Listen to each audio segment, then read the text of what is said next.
Olá, gente, como vai? Nesse vídeo vamos continuar falando do tema da cultura, mais especificamente da relação entre cultura e alimentação. Até agora, nas videoaulas, no material que vocês leram, a gente tem feito uma trajetória que é aquela de delinear a cultura como o nosso campo de interesse aqui, né?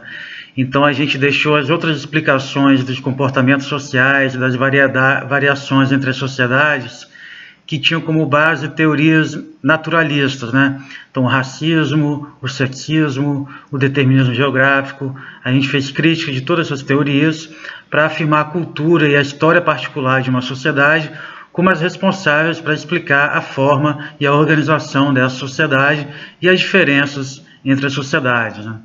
Então, nesse texto sobre cultura e alimentação, a gente vai estar falando de uma questão que está presente em toda a cultura, que são as interdições, né?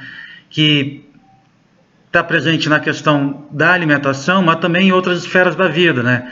Então, por exemplo, tem religiões que guardam um dia, né? Que você não pode trabalhar ou praticar esportes. Tem outras interdições, como, por exemplo, as interdições de parentesco, que dizem com quem a gente pode e com quem a gente não pode casar, né? Tem as interdições também relacionadas à roupa, né? Então tem determinadas roupas que você não pode usar em determinados ambientes, né? Então no campo da alimentação também existem os tabus, existem as interdições, né? As proibições baseadas na cultura de cada sociedade. E aí, bem, eu não vou recuperar aqui todos os exemplos do texto, mas o texto fala, por exemplo, do significado diferente que a comida pode ter nas mais variadas sociedades, né? E, sobretudo, quais são as teorias que estão por trás da explicação dessas interdições, né? Então, a gente tende, na nossa sociedade, a olhar, por exemplo, a alimentação de um ponto de vista nutricional, né?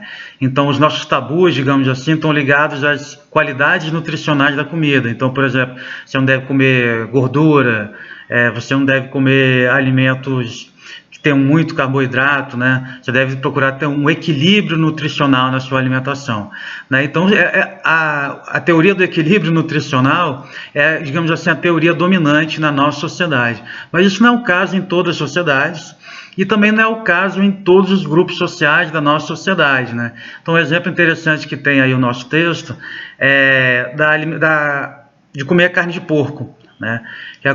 Comer a carne de porco é interditado no Antigo Testamento, né? E isso afeta sobretudo os judeus e os muçulmanos também, mas não os cristãos, né? A não ser alguns grupos cristãos específicos, mas a maior parte dos grupos cristãos não observa a interdição da carne de porco, né? E no final das contas, por que, por exemplo, a carne de porco é interditada, né? Então tem dois conjuntos de teorias, né? Um conjunto de teorias é aquela de base ecológica, utilitária ou até nutricional, né, a gente pode dizer. Então, por exemplo, as teorias dominantes na nossa sociedade são desse tipo. Então, desse ponto de vista, por que os judeus não comeriam carne de porco? Porque naquela época seria difícil, por exemplo, ter o controle das pragas, então essa era uma solução de caráter sanitário, né? Então, teria sido criada uma interdição cultural, um tabu, que tem uma aparência religiosa, porque está lá no Antigo Testamento, mas a sua explicação real seria de base sanitária, né, ou nutricional.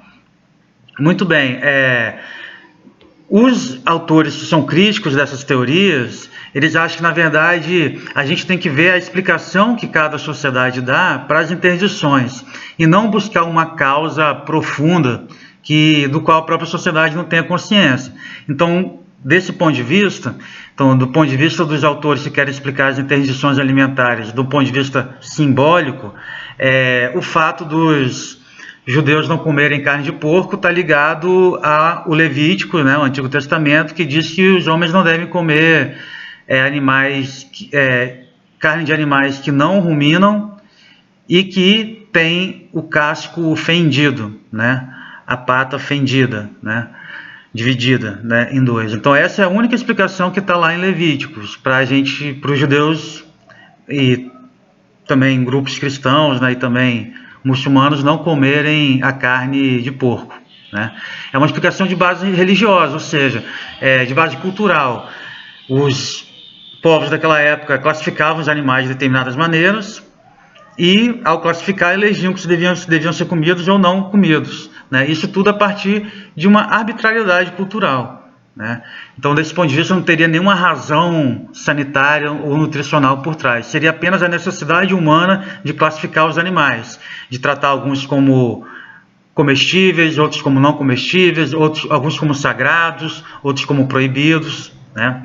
Então a gente tem esses dois conjuntos de teorias para explicar as interdições alimentares. Essas de base simbólica, que eu acabei de me referir, e aquelas de base utilitária ou nutricional, que acham que por trás das teorias simbólicas tem sempre uma justificativa de base natural. Então percebam, gente, que as teorias sobre a cultura humana, elas geralmente... Um dos elementos que constituem as teorias é esse embate entre as explicações de base simbólica, que vão explicar os fatos sociais através de outros fatos sociais, né?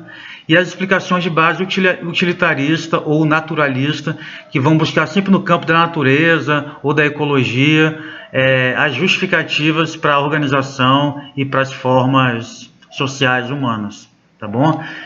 E aí nos momentos síncronos a gente vai ter a oportunidade de discutir melhor cada um dos exemplos que os autores dão, a autora dá, desculpa, no texto, tá bom? Grande abraço.